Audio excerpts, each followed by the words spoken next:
Hi, everyone. This is Jose Palomino with another episode of the Revenue Throughput Podcast. Our guest today is Rob Dube, CEO and co-founder of imageOne.com. And what Rob does as a business owner operator of a business that provides managed services around print for the mid to lower part of the Fortune 500, so pretty big companies with big office operations, is he makes that work better for these companies. But as you can imagine, there's some real challenges there in terms of commoditization, in terms of just what we as a world have gone through in the recent past. So how has Rob managed that? How has he kept his team on point and on track and still innovating? We're going to find out right now. So let's welcome Rob to the Revenue Throughput Podcast. Welcome, Rob, to the Revenue Throughput Podcast.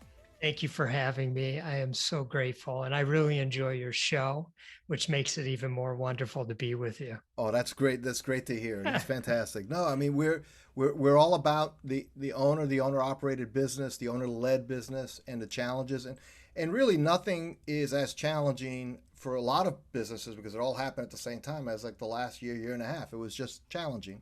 Sure Obviously, was. if you made plexiglass for a living, it was good. But for everyone else, it was like there was some things you had to think about. So, Rob, just for context sake, why don't you just give us a 1 minute blurb in terms of what your business does, and you're here as an owner, and I just want to give our audience, who we often have experts on and so on, and I'm sure you are an expert in what you do, but from that perspective, we really want to dig in from an owner point of view. Yeah. So we provide managed print services to organizations around the country. So these are multifunction printers, print devices, software that helps keep those devices secure and helps these companies and organizations have more efficient workflow. So that's our core business and has been now. This is our 30th year. Wow. So in those 30 years, rarely has there been a year like this last year where people, like you said, you work in offices and so on, and now nobody's in the office. So I'm just curious, where in the flow of things happening, and it's like every day new things were coming out of the news and so on. Where in that flow did you and your leadership team say, oh boy, we got a tiger by the tail, we got to do something here that may be different or something? Wow. Right at the beginning of March, when we started to hear what was happening, March of 2020 now. Mm-hmm. And so we got together as a leadership team, and we literally, I'm not exaggerating, we were working, all through the night, really strategizing on what could happen, what's the worst case scenario, what's a potential likely scenario, what's a scenario where not much changes at all. But we really wanted to prepare for the worst and hope for the best. And so that's what we did. And we got right on things, middle of March with the team. Okay, now you have a decent sized team in your organization, and we had talked in the pre-show a little bit about the fact that you really wanted to make sure people kept their energy. Yeah. So I'd love to talk a little bit about, and I'm going to get into your personal vision a little bit around their business, but just the value of energy. I think for anybody who's running any kind of team, 10, 20, 40, 50 people, tell us what that meant to you and how you addressed that need. Well, first of all, we wanted to be sure our team felt cared for, connected, and informed. And so that was our mantra, right out of there. And so we had lots of rhythms and rituals that we put in place right from the start to make sure that people were very clear about what we all needed to do, not one person, not this team, but everybody, to get through this challenging time with so much uncertainty. And as part of that, we put together some groups that were ideating. And, we just spent time saying, what could we do? How could we pivot? What are some things that we could provide to our customer base who trusts us quite a bit? And we would have no issue going to them and saying, obviously, you're not in your offices, so you're not using our products and services, but how could we serve you? What do you need right now? Where are you struggling? And, we took about a month or so to do that. And then we created something called Smart Health Solutions, which were simply some products that would help organizations be prepared when they were welcoming people back.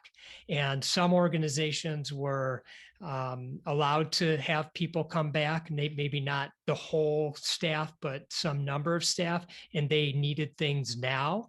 Others were using this time to set up their spaces in a new kind of way, and they wanted to make sure that they had the right products to make sure everybody felt safe when they did come back. And so to build on what you're saying about our conversation about energy, we weren't really sure if these sales would bridge the gap for what we lost, which, as I mentioned to you, we had lost about 40% of our sales starting, end of April, May is when it really started to kick in. And while it did help us generate some revenue, I think we generated about $500,000 or $600,000 in revenue with that product line. The most important thing it did is it created energy. We were working on something together. We had purpose. We were focused. We were sourcing. We were pricing. We were selling. We were having meetings. And there was an energy that came about when we were doing that. And that was part of the purpose, is we wanted to be sure that we had purpose and we felt like we were moving towards something and not just sitting back and waiting for, everything to get back to normal or something like that. And I do believe it served us quite well. And in those dog days, getting back to normal was not like a sure bet. Like nobody, no, I mean, really, nobody That's true. knew when would that happen. That's right. No, what would you're it right look on. like? I mean, it was all up in the air. But one thing, actually, a subset of that activity you just described, I want to zero in on a little bit because I think it's very, very interesting. You also, not only was this internal process of conversations and meetings and ideation and planning, Yeah, but you're also talking to customers. that's right. So, and your message to them was more like, okay, maybe we can help you, maybe we can't, but what do you need? Right. So that has got to be, even now or soon, paying dividends in terms of your relational connection to your customers. Well, absolutely. And frankly, that's something we do anyway. And I would always recommend that a business owner or executive or leader, take time to do that, just touch base with your customers and just ask them, how are things going and what kinds of things are we doing well for you?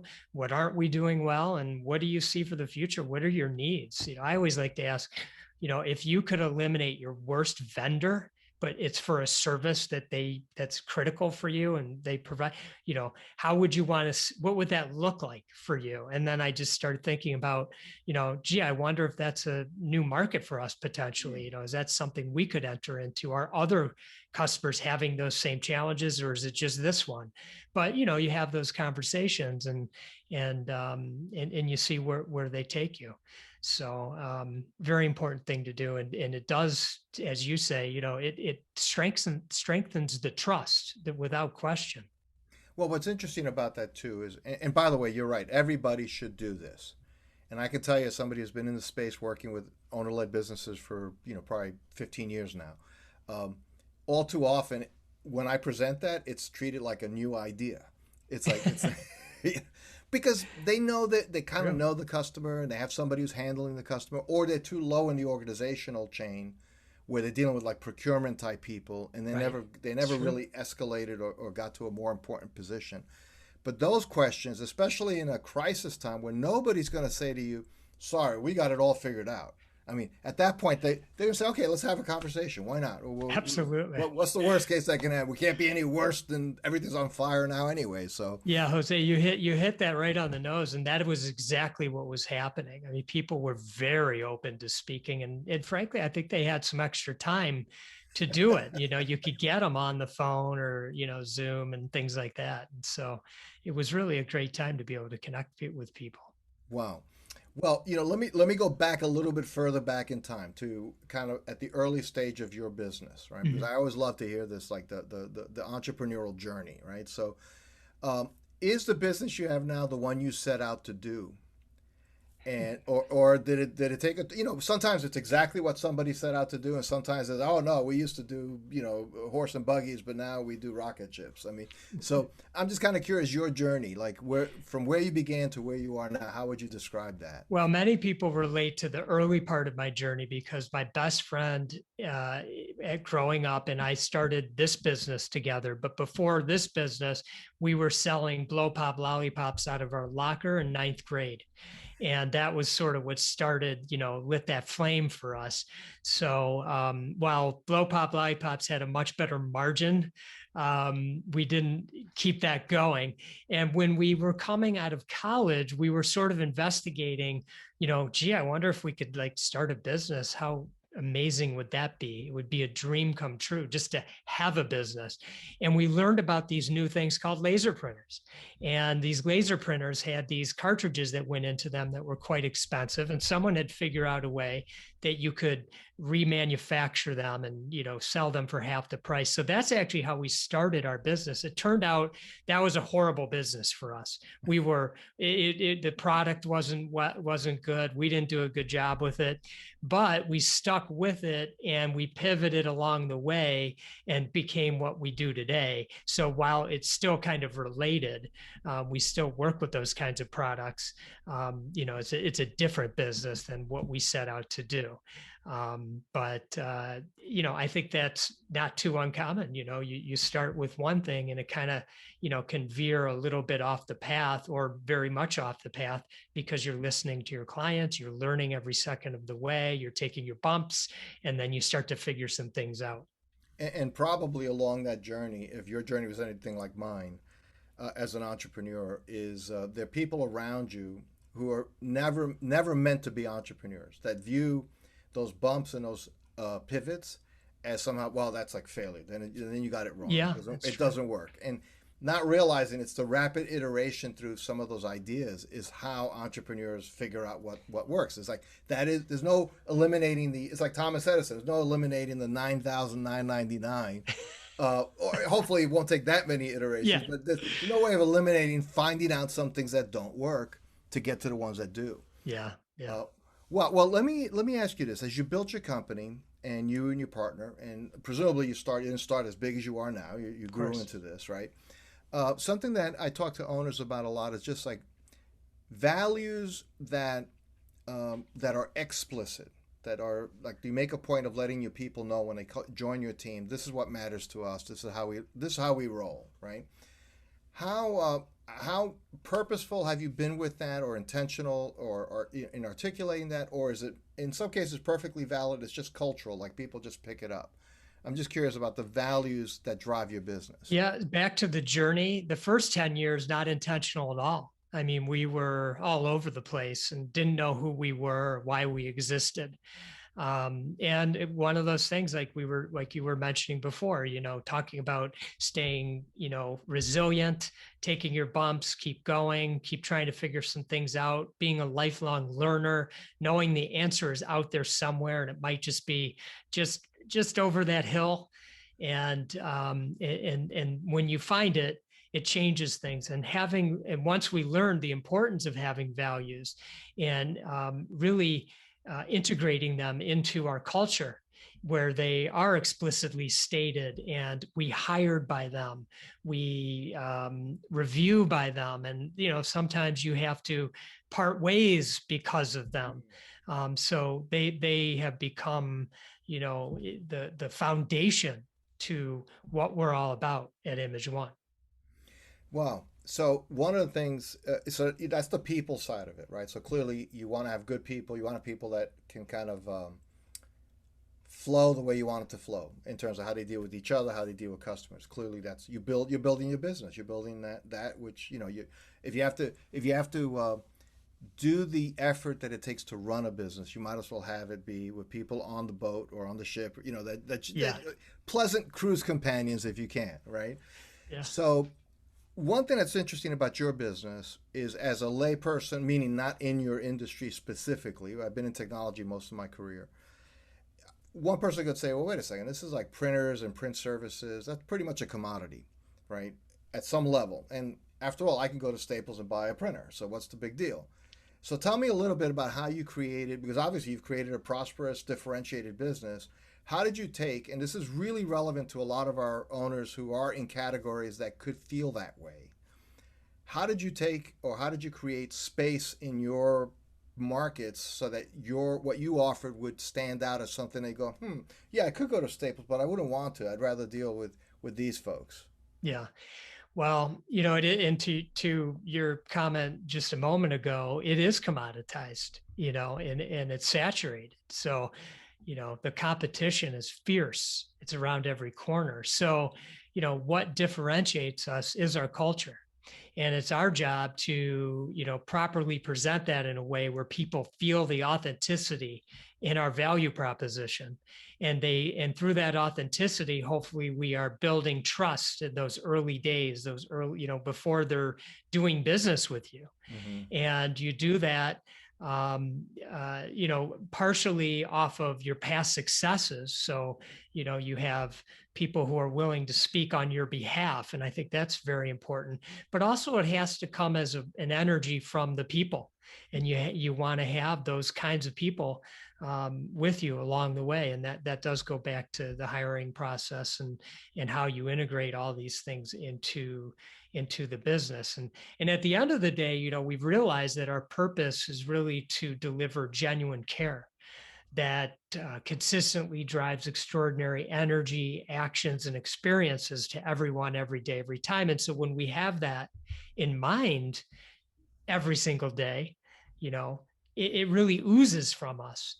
And we can only hope that when we share our value proposition with an organization that's considering doing business with us, and we know they have many choices, we can only hope that they pick up on that and give us an opportunity.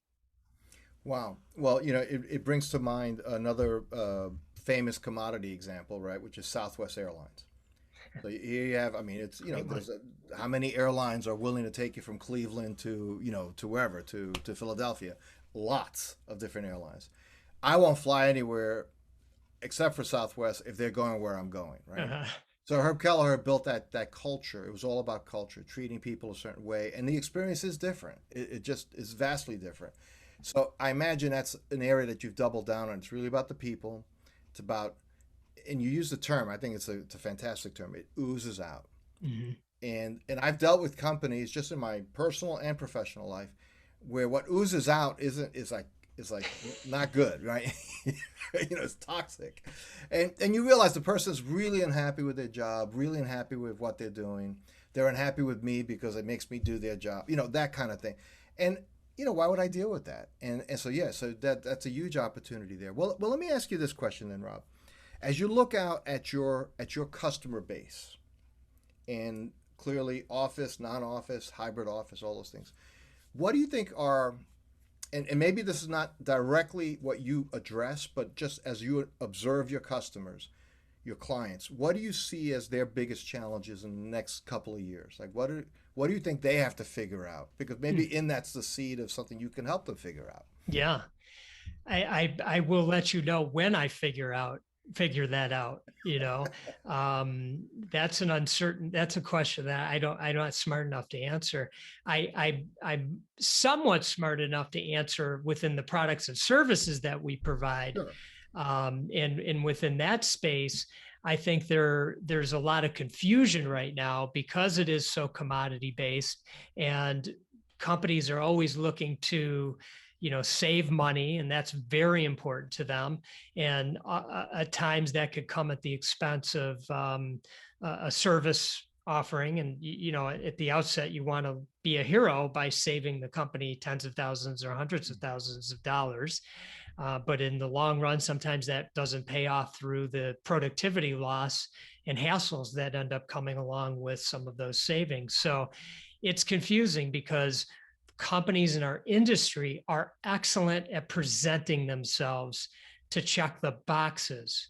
But then it's once you are engaged with them as a customer, are they truly delivering? And that's a confusing thing for the customer to try to work out. And I feel their pain. I feel for them. And, we just try to do our best to help them feel as comfortable with us so they don't get into that situation. But If they do, maybe they'll call us, and try to get out of their current situation. But that's what I see as their biggest challenge right now. Well, it's interesting because there's a lot of internal pressure too. Somebody's like heading up procurement, and let's say the services you address, there's a line item somewhere on their P&L that says that's how much they spend on that, and somebody That's says right. whatever that is X, it has to be 10% less X by next year. Why isn't it? And there's a lot of pressure on that person. A lot of Yet pressure. you hit on something else too, which I think everybody listening should really take to heart, which is the cost of your solution, whatever you sell, is not just the explicit cost of buying a solution. You talked about productivity loss, hassle factors.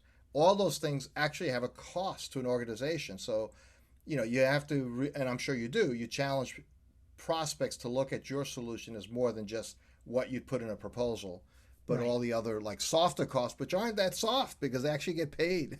Soft That's costs aren't right. soft. That's right. Wow. So now, if you were talking to a fellow business owner, entrepreneur, looking out over the next, just the next 2, 3 years, like how are we going to get through 21, 22, 23, that kind of thing, right? Um, any word to the wise that you think might be useful or that you're going by yourself? Maybe somebody spoke it to you, and you said, "Yep, that's what we're going to do." Mm. Well, like you, because I know you work with so many people in the business sector, and you're giving them great advice and helping them and coaching them. We've seen feast and famine. I've seen both sides of it.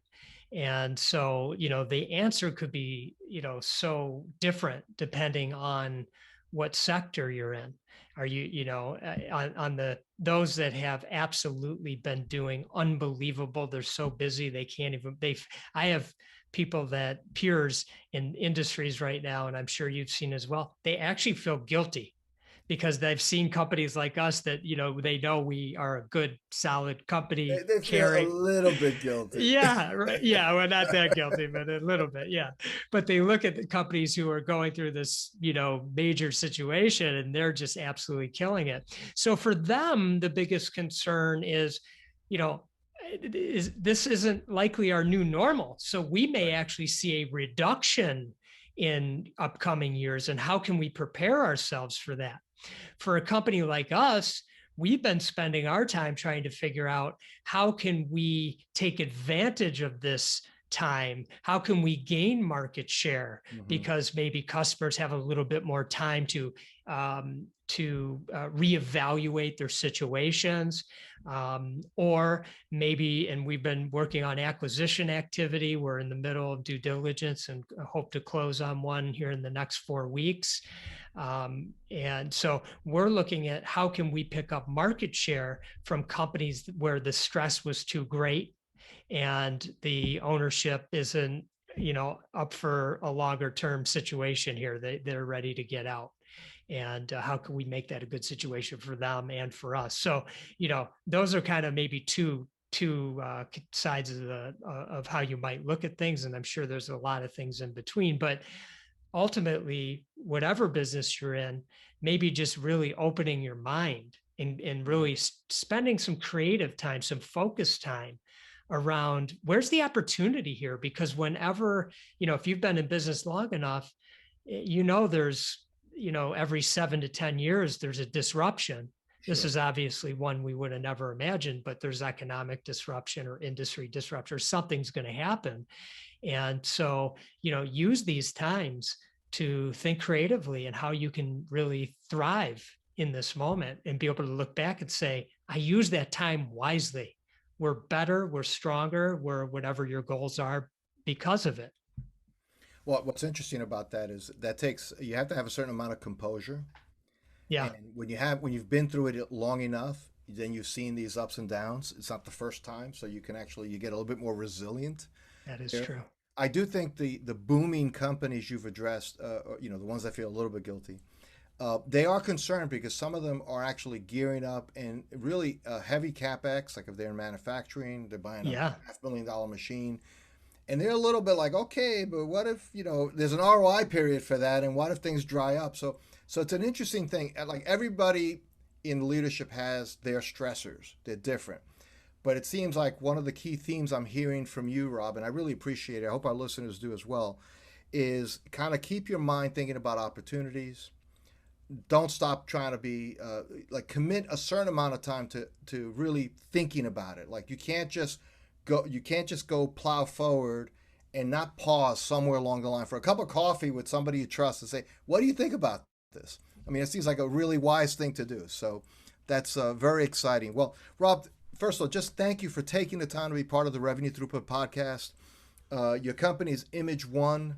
And if somebody wanted to know more about you, they would go to imageone.com. And it's imageoneway.com. oh, Yep. And it's all spelled out. imageoneway.com. Perfect. And Yep. that will be in our show notes that way as well, of course. Fantastic. Thank you. Fantastic. Rob, thank you so much. Really Thank you for appreciate it. having me. It was an absolute pleasure. And I appreciate your thoughtful questions.